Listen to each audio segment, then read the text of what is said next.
সুদীপ্তাদি, বিজেপির একটা সময় আপনি নেত্রী ছিলেন, মানে বিজেপির নেত্রী থেকে এখন কংগ্রেসের মুখপাত্র। এই যে জার্নিটা বা এই পরিবর্তনটা মানে কেন, ঠিক কী কারণে? আমি নেত্রী ছিলাম না, বিজেপি একজন সামান্য কর্মী ছিলাম। আমার মনে হয়েছিল সেই সময় 2022 সাল 23 সাল নাগাদ যে বিজেপি বুঝি সেই প্ল্যাটফর্ম যারা মমতা বন্দ্যোপাধ্যায়ের সরকারকে সরাতে সবচেয়ে সদর্থক ভূমিকা পালন করছে। বিজেপি জয়েন করাটাই ভালো। সেই আশা নিয়েই বিজেপি জয়েন করেছিলাম। কিন্তু জয়েন করার পর দেখে বিচিত্র সব কাণ্ড কারখানায় রকম সকম তো গেল জানা, যে কোনোভাবেই মমতাকে সরাতে এদের কোনো আগ্রহ নেই, বরং আরএসএসেরই আরেকটি শাখা সংগঠনের মতো ব্যাপার হচ্ছে মমতা, যাকে মাতাহারি বা চর হিসেবে ইন্ডিয়া জোটে ব্যবহার করা হয়। এবং তার কাজ হচ্ছে এই রাজ্যে শাখা বিজেপিকে যাতে তারা এগোতে পারে, সমৃদ্ধি হতে পারে, যাতে তারা যাতে আরও তাদের দিন দিন পল্লবিত হতে পারে তার ব্যবস্থা করে দেওয়া। পরিবর্তে উনি চেয়ারে থাকবে এবং সেই সাথে আরএসএসেরও যে হিডেন যে সংগঠনগুলি থাকে, যারা আর কি ডিরেক্টলি পলিটিক্যাল না হলেও তাদের এজেন্ডাটা পলিটিক্যালি থাকে, আরএসএসের এজেন্ডাই থাকে, সেইটাকে আর কি মানুষের কাছে পৌঁছে দেওয়ার কাজটা খুব সুচারুভাবে যাতে করা যায়, তাই জন্যই মমতা বন্দ্যোপাধ্যায়কে ওরা এত কী বলে দুর্নীতি করা সত্ত্বেও ক্ষমতায় রেখে দিয়েছে। এবং এই বিষয়টা যখন অনুধাবন করলাম, সবচেয়ে বেশি করে যেটা চোখে পড়লো আরজিকর ইস্যুর সময়। আরজিকর ছিল এমনি মামলা যেটা সরকার বদলানোর জন্য যথেষ্ট। অভয়া কাণ্ডের মাফ করবেন, নির্ভয়া কাণ্ডের পরে 2012 এন্ডে 2014-তে সরকার ইউপিএ 2 চলে যাওয়ার অন্যতম মানে কারণ ছিল নির্ভয়া। সেখানে একটা রাজ্যের ক্ষেত্রে অভয়া মামলা, যেখানে সাধারণ মানুষ, পয়েন্ট টু বি নোটেড, কোনো সংগঠনের ডাকে নয়, জাস্ট কেউ একজন বলেছিল ফেসবুকে, সোশ্যাল মিডিয়াতে মানুষ রাস্তায় নেমে পড়েছিল। সেই আন্দোলনকে বিজেপি এমন ব্যবহার করবে, এই সরকারের বিরুদ্ধে ব্যবহার করতে পারল না বলাটা ভুল শব্দবন্ধ, চাইল না। আমি যেহেতু সবাই জানে ওই সময় আমি দলে ছিলাম এবং আমি দলে পথে নেমেই দলটা করেছি। যে বছর দেড়েক আমি দলের সঙ্গে থেকেছি, এমন নয় যে জয়েন করেছে আর আমাকে কেউ চেনেনি। যারা এই যদি কেউ এই কথা বলে থাকেন তিনি বলছে কেউ চায়, সেটা কিন্তু আমার উত্তর কলকাতার সমস্ত সহকর্মীরা জানেন আমি তাদের সাথে কাঁধে কাঁধ মিলিয়ে দলটা করেছি। আমি দেখেছি এইখানকার একজন খুব গুরুত্বপূর্ণ নাম দলের মাননীয় সজল ঘোষ, অগ্নিমিত্রা পল, সুকান্ত মজুমদার মহাশয় নিজে অনুরোধ করেছিলেন। সেই সময় 2024-এর এন্ডে, নভেম্বর নাগাদ, নভেম্বর বা অক্টোবরের এন্ড, খুব সম্ভবত অক্টোবরের এন্ডই হবে, যখন খুব তুঙ্গে আন্দোলনটা, রাজ্যে এসেছিলেন স্বরাষ্ট্রমন্ত্রী শ্রী অমিত শাহ। তাকে অনুরোধ করা হয়েছিল যে মঞ্চে যাতে ওই ফ্যামিলিটিকে রাখা হয়, তাদের বিষয়ে কিছু বলা হয়। তিনি সেটা অ্যালাউ করেননি এবং তারপরে অনুরোধ করা হলো বাড়িতে গিয়ে দেখা করেন, উনি সেটাও করেন। কিন্তু এখানে একটা প্রশ্ন, না, তারপরে 6টা বাই ইলেকশনে হই করে জয় হয়ে গেল তৃণমূলের এবং সমস্ত আন্দোলন ধামাচাপা পড়ে গেল। এবং আজও পরিবার মেয়েটি যাকে বলে জাস্টিস, সেটা পেল না। এই দেখে আমার মনে হয়েছিল আমার এইটা সেই মঞ্চ না, আমি তা ভেবেছিলাম আমার সিদ্ধান্তটা ভুল ছিল, আমি ভুল করেছিলাম। তাই আমি আমার ভুলকে তো আমি শুধরোতে পারি, তাই শুধরে নিয়েছি। বিশিষ্ট ভদ্রলোক, বহু বছর ধরে ওকে আমি চিনতাম। যখন আমি রাজ্য মহিলার সেক্রেটারি ছিলাম, যখন তিনি দলের মাদারের সেক্রেটারি ছিলেন, আমি ওকে অত্যন্ত পছন্দ শুধু না, বড় বড় শ্রদ্ধার চোখে দেখতাম। উনি প্রেসিডেন্ট হওয়াতে আমার কংগ্রেস জয়েন করার ইচ্ছাটা আরও মাথাচাড়া দিয়েছিল। সুদীপ্তাদি, এখানেই প্রশ্ন, আপনি অভয়ার বিচার হলো না বলে এবং সেই সময় স্বরাষ্ট্রমন্ত্রী দেখাও করেননি, কথাও বলেননি, এই সমস্ত কিছু দেখে আপনি বিজেপি ত্যাগ করলেন, কারণ এটা প্ল্যাটফর্ম নয়। সেই বিজেপির পদ্মফুল চিহ্নেই কিন্তু অভয়ের মা পানিহাটি থেকে প্রার্থী হলেন, এবং এই অভয়ের মাকেই কিন্তু একটা সময় দিল্লিতে নিয়ে যাওয়া হয়েছিল, তখন স্বরাষ্ট্রমন্ত্রী, প্রধানমন্ত্রী কেউ দেখা করেননি। একটা সময় তিনি বারবার চেয়েছিলেন তাদের সাথে দেখা করে বিচারের জন্য, এই কেন্দ্রীয় সরকার সেইভাবে তাকে সেই সময় সহযোগিতা করেনি।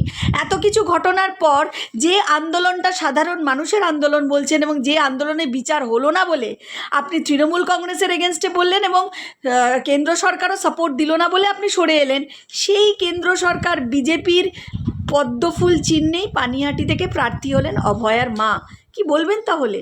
যেখানে সাধারণ মানুষ বিচার চাইছে, সেখানে তার নিজের মেয়ে, সে বিচার পেল না, প্রার্থী হলেন তো তিনি নিজেই বিজেপির হয়ে। আমি ওনার সিদ্ধান্তের নিয়ে আমার কোনো বক্তব্য নেই, থাকতেও পারে না। এটা ওর একান্ত ব্যক্তিগত সিদ্ধান্ত। ওর জায়গায় আমি হলে এই সিদ্ধান্ত নিতাম না, এইটুকু শুধু বলতে পারি। দ্বিতীয়ত কথা যেটা হয়েছে সেটা হচ্ছে এই যে ওনার সামনে আমি শুধু একটু উদাহরণে রাখবো, রিজওয়ানুর রহমান মারা গিয়েছিলেন, তার মা কিশোরাত বেগম বলেছে, একইভাবে বলেছে মুঝে ইনসাফ চাইয়ে।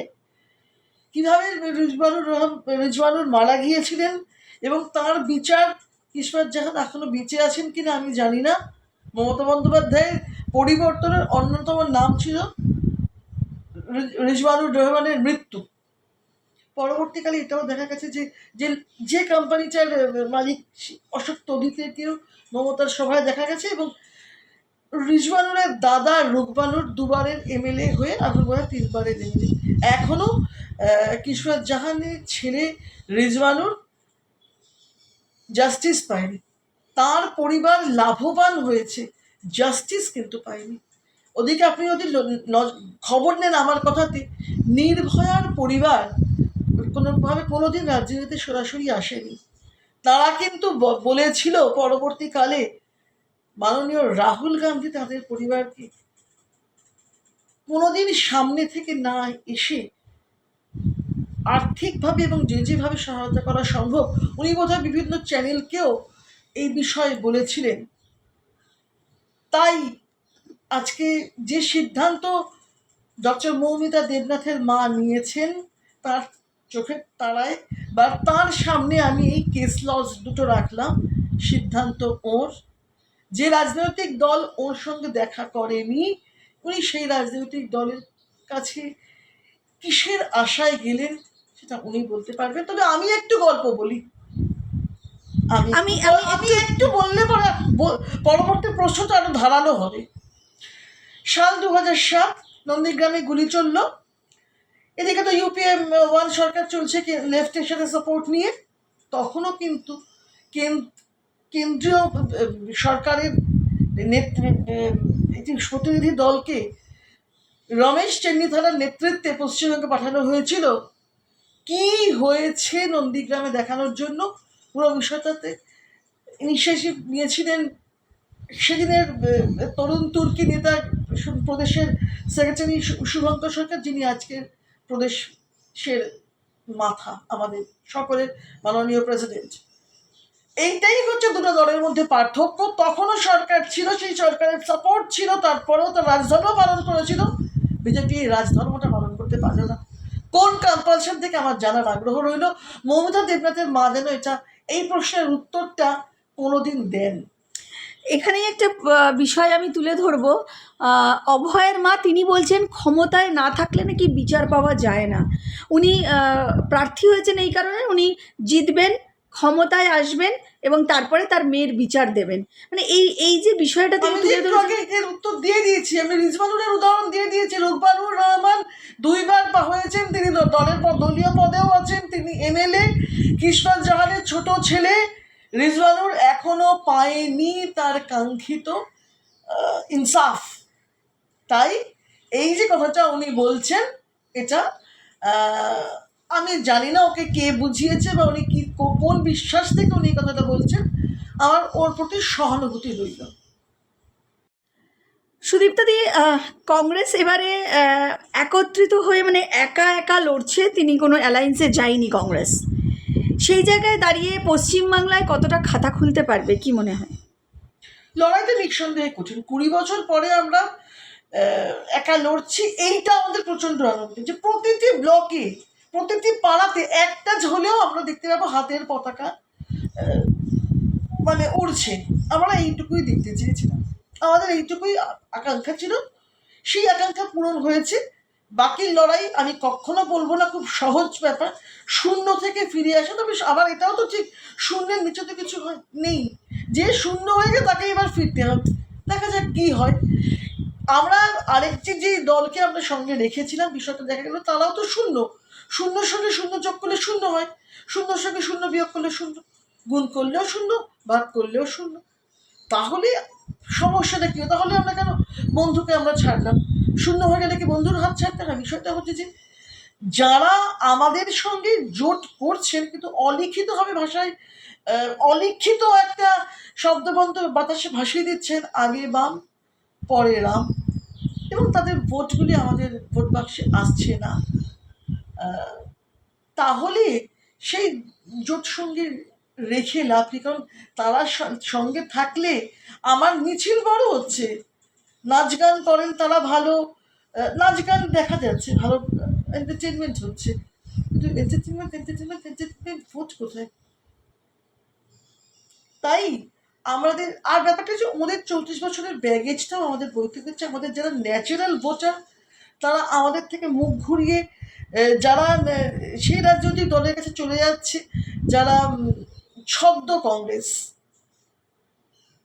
যেমন দুটো টিএমসি তো হয়েছে, তামিল মালিরা কংগ্রেস, আরএসএস এর অনুপ্রেরণা দুটো কংগ্রেস ভেঙে দুটো রাজনৈতিক দল তৈরি করেছে, দুটোরই নাম হতে হচ্ছে একটা টিএমসি, তামিল মালিরা কংগ্রেস আর তৃণমূল কংগ্রেস।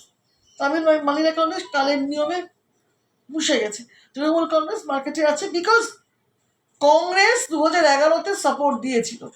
কংগ্রেসের সহায়তা না থাকলে উনি মুখ্যমন্ত্রী হতে পারতেন না, এবং তারপরে ইউপিএ 2 উনি ছেড়ে এসেছিলেন। এফডিআই বলে যে ইস্যুটা, সেটা পশ্চিমবঙ্গের সাথে তার কোনো সম্পর্কই নেই, বরং এফডিআই হয়েছিল বলে পশ্চিমবঙ্গের যে ছেলেরা গিগ ওয়ার্কার্সের কাজ পাচ্ছে, শুধু ওই এফডিআইটুকু হয়েছিল বলেই। চল, একদিকে অন্নপূর্ণা ভাণ্ডার, একদিকে লক্ষ্মীর ভাণ্ডার, কি বলবেন? 2019 সালে রাহুল গান্ধী ন্যায় বলেছিলেন যে আমরা ক্ষমতায় আসলে অনুন্নয়ন শ্রেণীর জন্য ন্যায় প্রকল্প চালু করব, এবং দেশ স্বাধীন হওয়ার পর থেকে 2012 পর্যন্ত যে ঘরোয়া প্রয়োজনে, গৃহস্থালির প্রয়োজনে যে সিলিন্ডার আমরা পেতাম, সেটা সাবসিডাইজড রেটে সরকার মানুষকে বিক্রি করত। তার তখন দেশ গড়ছে, মানুষের কাছে টাকা ছিল না তাই। কিন্তু আজকে যেখানে 100 দিনের প্রকল্পকে বলেছিলেন প্রধানমন্ত্রী খাড্ডা করার প্রকল্প, এবং মমতা বন্দ্যোপাধ্যায় তো আরও অনেক আগে বলেছিলেন 90% কাজ করা হয়ে গিয়েছে। তাহলে এই দুটো রাজনৈতিক দল আজও কেন মানুষকে ভাতার ফাঁদে বন্দি রাখছে চাইছে? আর এই ভাতা মমতা বন্দ্যোপাধ্যায় চালু করেছে, তিনি কারণ তিনি ক্ষমতায় ছিলেন, প্ল্যানটা রাহুল গান্ধীর ছিল, উনি জাস্ট টুকলি করেছেন। সব চুরির মতো এটা ওর একটা চুরি।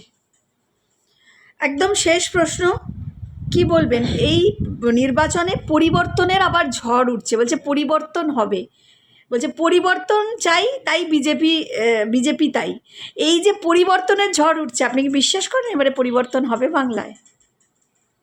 মানে বিজেপি সেই পরিবর্তন সূচিত করবে? বিজেপির ট্রেনিং না না না না বিজেপির এখনো সেই ট্রেনিং শেষ হয়নি, বিজেপির এখনো দেরি আছে, শুভেন্দু পারবে না, শুভেন্দুকে দিয়ে হবে না। এরা বিজেপি, এটা বিজেপি অমিত শাহজি ভোটের আগে 15 দিন বাংলায় থাকবে, 15 দিন। উনি 15 দিন বাংলায় থাকলেন, কিন্তু যে ইস্যুটা ছিল সেটা আবার ধরতে পারলেন না। কি কারণ আমি জানি, সেটা ধরতে পারলেন, মাথা থেকে স্লিপ করে গেল। তো উনি এখনো বাঙালির সংস্কৃতি বোঝেননি। বঙ্কিমদা চায়ের দোকানে আড্ডা মারার লোক নন যে একজন চাওলা তাকে বঙ্কিম দা আবার ডেকে দেবে। কংগ্রেসের রাজত্বে চাওলা প্রধানমন্ত্রী হতে পারে, কিন্তু পশ্চিমবঙ্গে সেই চাওলা এসে বঙ্কিম দা তো ডেকে দেবে, বাঙালি সেই বঙ্কিম দার হাতে তাদের শাসন ব্যবস্থা তুলে দেবে। এইটা মানে কি বলবে, দিবা স্বপ্নও নয়, গাঁজা স্বপ্ন বললে গাঁজা খেয়ে উনি চার্জশিট দিচ্ছেন। শুভেন্দু আর অধিকারী তার থেকেও বড় কথা, যার ওপর উনি ভরসা করছেন তার গায়ে এখনো ওই নারদা টারদার বিষয় রয়েছে। উনি কিভাবে টাকা তোলেন সবাই জানে। উনি তৃণমূলে থাকতে তুলেছেন, ওই যে বিজেপিতে গিয়ে তোলেন, এবং উনি কোনো শিক্ষিত লোককে বিজেপিতে টিকতে দেন না। এটাও অমিত শাহদের জানা দরকার। সুকান্ত মজুমদাররা যাদেরকে নিয়ে আসে তাদেরকে তাড়িয়ে দেন এই কি বলে লবি, এই শুভেন্দু লবি। তাই এই শুভেন্দুর হাতে বিজেপির অপমৃত্যু ছাড়া আর কিচ্ছু হবে না এই রাজ্যে। তাই 26-এর নির্বাচনে কি বলছেন, মমতা বন্দ্যোপাধ্যায় আবার ফিরে আসবেন? মমতা বন্দ্যোপাধ্যায় ফিরে আসাতে বাঙালির সবচেয়ে বড় দুর্ভাগ্যের দিন। আমি জানি না কি হবে, আমি জ্যোতিষী নই, তবে বিজেপির কোনো সম্ভাবনা নেই। বিজেপি যদি সত্যি শুভেন্দুকে মানে মমতাকে বা কোনো তার যাদের নামে এত বড় অভিযোগ, বাংলার মানুষ চটি ছুঁড়ে মেরেছেন আমার মনে আছে পার্থ চট্টোপাধ্যায়ের গায়ে, এই ক্ষোভকে বিজেপি ধরতে পারলো না, বুঝতে পারলো না, চিনতে চাইলো না। অথচ এককালে কিন্তু এই বাংলার মানুষ যখন চেয়েছিল পরিবর্তন, শঙ্খ ঘোষ যখন পরিবর্তনের কথা বলেছিলেন, তখনকার কেন্দ্রীয় সরকার কিন্তু মমতাকে সেই সাপোর্ট দিয়েছিল পরিবর্তনের জন্য। এত বিরাট কথা বলতে লাগেনি, এত বড় বড় বড় বাহিনী আসেনি, শুধু কংগ্রেসের সদিচ্ছা ছিল। তারা মনে করেছিল যে এই রাজ্যে পরিবর্তন প্রয়োজন আছে, কারণ সাধারণ মানুষ কবি সাহিত্যিক পথে নামছে। কংগ্রেস শুধু সেটাকে সেই ইচ্ছেকে মান্যতা দিয়েছিল। আর আজকের বাংলায় মমতা বন্দ্যোপাধ্যায়ের বিরোধিতা করার জন্য বিজেপির কোনো মুখ নেই, কোনো ইচ্ছে নেই। তাই আমরা জানি না কি হতে চলেছে। সুদেবদিদি, মানিকতলা কেন্দ্রে সুমন রায়চৌধুরী তিনি প্রার্থী হয়েছেন, তাপস রায় একদিকে শ্রেয়া পাণ্ডে, কি বলবেন?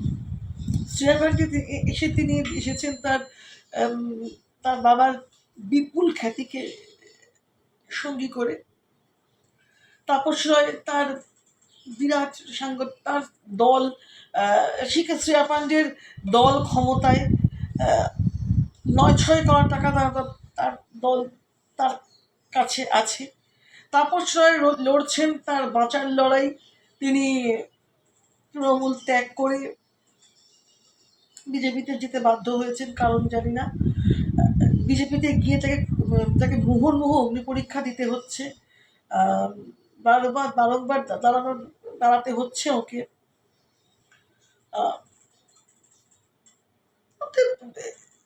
এই বিষয়টা তো খুব কমফর্ট জোনে উনি নেই।